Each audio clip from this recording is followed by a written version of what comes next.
Protestant குடும்பத்தில் பிறந்த ஒருவர் மிக பெரிய கத்தோலிக்க புனிதராக மாறியவர் யார்? புனித எலிசபெத் அன் பேலி சேட்ரன். நிகழ்வு: எலிசபெத் தன்னுடைய கணவர் வில்லியம் மாகி மற்றும் 5 பிள்ளைகளுடன் அமெரிக்காவில் உள்ள நியூயார்க் நகரில் மிகவும் சந்தோஷமாக வாழ்ந்து கொண்டிருந்தார். எல்லாமே நன்றாக போய்க்கொண்டிருந்த தருணத்தில் கணவர் வில்லியம் மாகி செய்து வந்த தொழிலில் பயங்கர வீழ்ச்சி ஏற்பட்டது.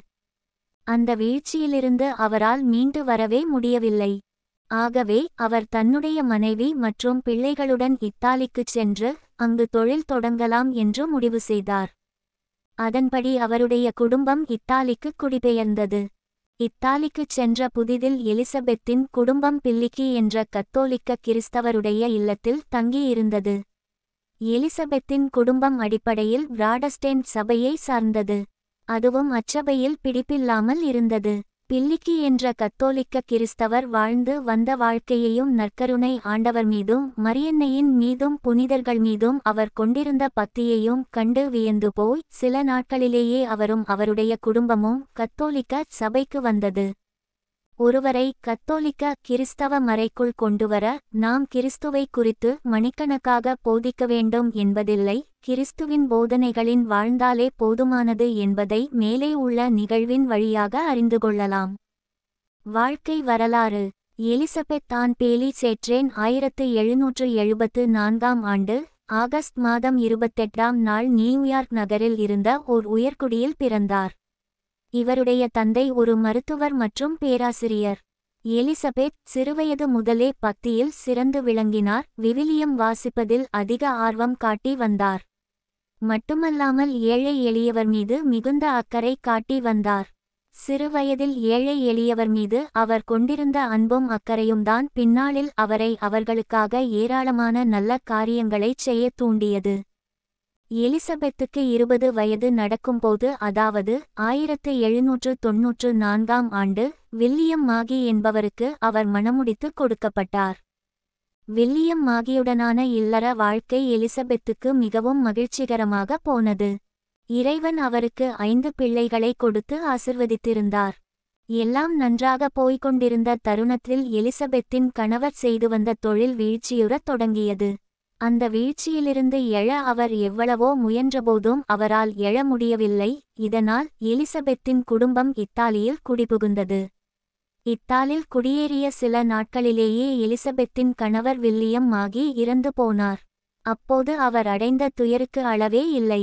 இருந்தாலும் தனி ஒரு மனுஷியாய் குடும்பத்தை கட்டி காப்பாற்றினார். எலிசபெத் இத்தாலியில் குடிபுகுந்த தொடக்கத்தில் பில்லிக்கி என்ற கத்தோலிக்க கிறிஸ்தவர் தன்னுடைய இல்லத்தில் தங்குவதற்கு இடமளித்தார்.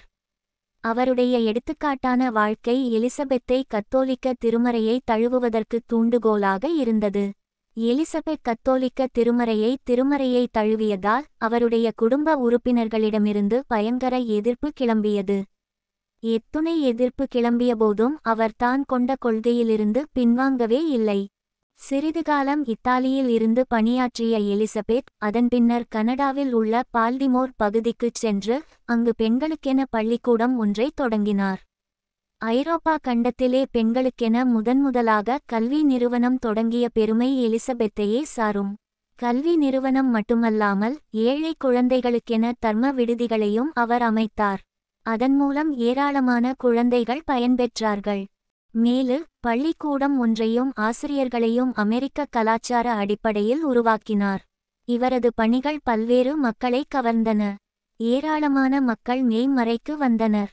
பிலடெல்பியா, நியூயார்க் நகரங்களிலும் ஏழைகளுக்கான விடுதிகள் அமைக்கப்பட்டன.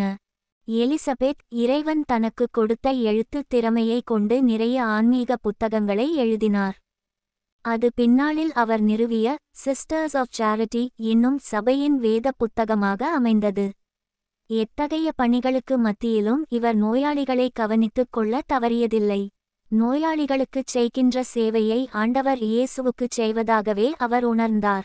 இப்படி அயராது பாடுபட்ட எலிசபெத் நோய்வாய்ப்பட்டு 1821ஆம் ஆண்டு ஜனவரி 4ஆம் நாள் இறைவனடி சேர்ந்தார். இவருக்கு 1975ஆம் ஆண்டு திருத்தந்தை 6ஆம் பவுலால் புனிதர் பட்டம் கொடுக்கப்பட்டது. எலிசபெத் அதிசயங்களோ அற்புதங்களோ நிகழ்த்தி விடவில்லை. இயேசுவின் அன்பை எல்லா மக்களுக்கு தன்னுடைய வாழ்வாலும் வார்த்தையாலும் எடுத்துரைத்தார். அதுவே அவரை புனிதையாக உயர்த்தியது.